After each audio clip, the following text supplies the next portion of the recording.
Marloe watch is one of those micro brands I consider a sleeper. I've reviewed a few of their watches before, but chances are if you're not following micro brands regularly, you're probably not familiar with this brand. And that's okay. That is what reviews like this are for. And this latest model, the Scepter, it comes in a few different versions. This one here is dubbed the October.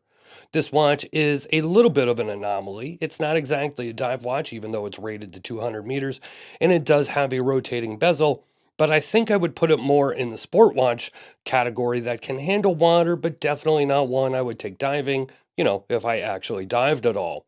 This one comes in at $420. It has a ton of strap options, a beautiful bead blasted case, and it's just a damn good looking watch, so let's go ahead and take a look.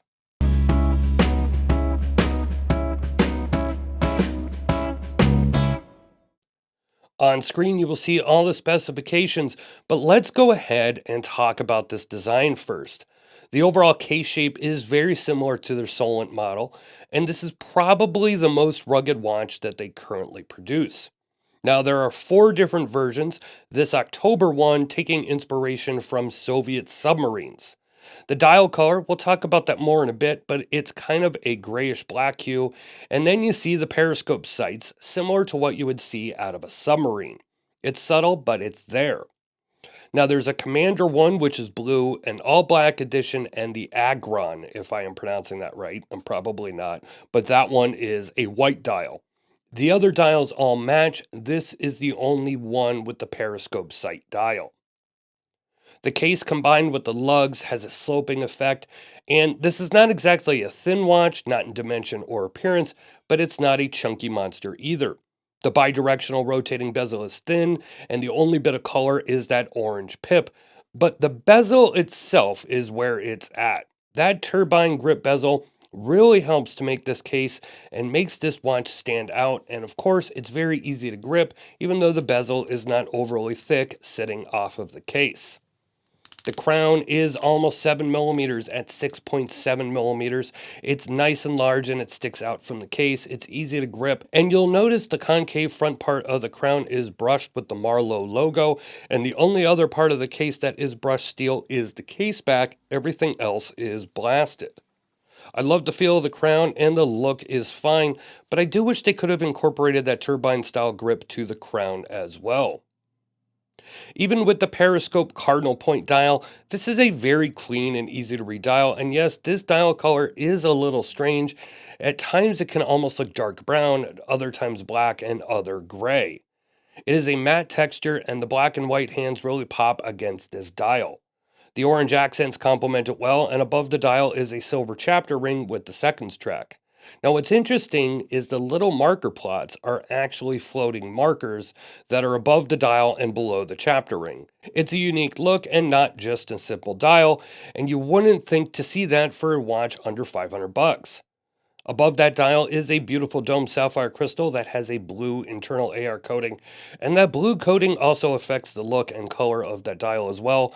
But overall, this is a good looking dial, and like I said, if this Cold War looking deal isn't your thing, you'll want to look at the other dial colors. Another thing, especially these days, you don't see for under $500 is a Miyota 9000 series movement, and especially the 9039, allowing this to be a true no-date dial, and you can see the movement through the exhibition caseback. The movement is undecorated, and we all know my feelings on that. But if you like the look of movements and you want to see what's going on, Marlowe also left a message on the back as well. It was through the sea that the earth, so to speak, began. So you have that there. Now, as I said, these watches are available with a lot of different strap choices. I chose the Battle Worn Canvas. Now, unfortunately, at this time, this one looks like it's sold out, but there is another canvas as well as ribbed Horween leather straps, rubber straps in different colors, and worn leather straps as well that are roughed up to look rugged. Now, I can't speak to the other straps available, but this olive strap is very short in my opinion, especially for a watch that is 42 millimeters and really doesn't wear exactly small. The length is 110 by 80 millimeters, and I am in the last hole of this to fit on my 7.5 inch or 19.05 centimeter wrist. The strap looks awesome. It's a thick, worn olive canvas with a really beautiful black leather backing, dark, thick stitching, and I really love this strap, but as I said, I wish it was longer. Hopefully, some of the other options can fit a larger wrist. Now, quickly on screen, I will show the Lume, and it's there, but with tiny little markers. I don't think anyone was expecting a Lume monster here, and this is not it, but it does light up a little in the dark, but don't expect this to last more than an hour or two.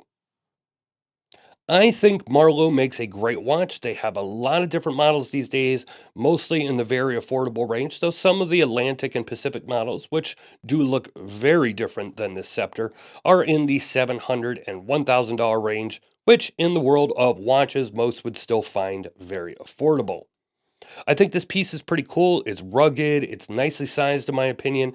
The case wears well on the wrist, and I wore this on one of my own leather straps during the review process as like I said, that awesome battle worn canvas really doesn't fit me, or it doesn't fit me like I want it to. Otherwise, I was impressed at what they can put out for this price point, something a little different and unique, especially compared to all the other micro brand watches out there these days. Let me know what you think of this piece down in the comments below. If you want to see more of our reviews, subscribing is the answer. Turn on notifications while you're at it. Also, hit that like button and comment. It's free and it helps with the algorithm. Everybody talks about the algorithm these days. If you go ahead and you like and you comment and you share it and all that stuff, it just makes it pop up in your feed and everybody else's that does it as well. And it also lets me interact with you. This is Don Evans from Watch Report. Thank you for watching, and I will see you next time.